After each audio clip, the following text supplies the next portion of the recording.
CyberKnife est un appareil de stéréotaxie donc qui permet en radiothérapie de traiter certaines indications, notamment des tumeurs de petite taille, difficiles d'accès, soit parce qu'elles sont entourées de tissus sains, soit parce qu'elles sont dans des zones déjà irradiées. En premier lieu, les patients ont une consultation paramédicale aussi réalisée par un manip radio qui va leur expliquer l'ensemble des étapes dans le service. À la suite de cette consultation, ils vont avoir un scanner dosimétrique. C'est un scanner qui va nous permettre de faire les calculs balistiques, c'est-à-dire l'étude prévisionnelle de la répartition de la dose dans le patient.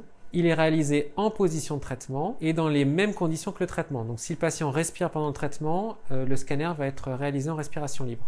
À l'issue de ce scanner, donc on va faire tous les calculs. Les médecins vont contourer la cible. Les physiciens médicaux vont faire en sorte que les calculs permettent à la machine de délivrer le traitement au niveau de la cible, en préservant au maximum tous les organes sains qui sont autour. On va donc faire beaucoup de points d'entrée, donc la machine est capable de tirer dans tous les plans de l'espace, et chacun de ces faisceaux peut être d'un axe différent. Donc ça permet du coup de répartir la dose par plein de points d'entrée, et donc de diviser la dose au tissu sain, et tous les points de convergence de ces faisceaux vont être la cible, donc la tumeur. Une fois que les calculs balistiques sont prêts, on fait venir donc le patient sur l'appareil de traitement.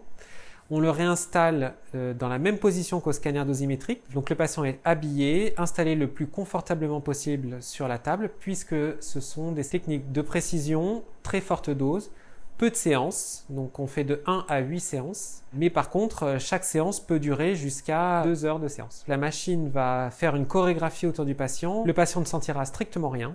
C'est complètement donc indolore et même en sortie de séance, il n'y aura pas d'effet secondaire. Une fois que toutes les séances sont réalisées, le patient reverra le médecin en consultation de fin de traitement pour qu'il clôture sa prise en charge et des examens de contrôle seront prescrits à distance du traitement, puisque la radiothérapie agit au moment où on donne le traitement, mais a aussi un effet retard et agit pendant plusieurs mois. Donc il faut attendre que le traitement soit délivré et continue à agir avant de faire des examens de contrôle.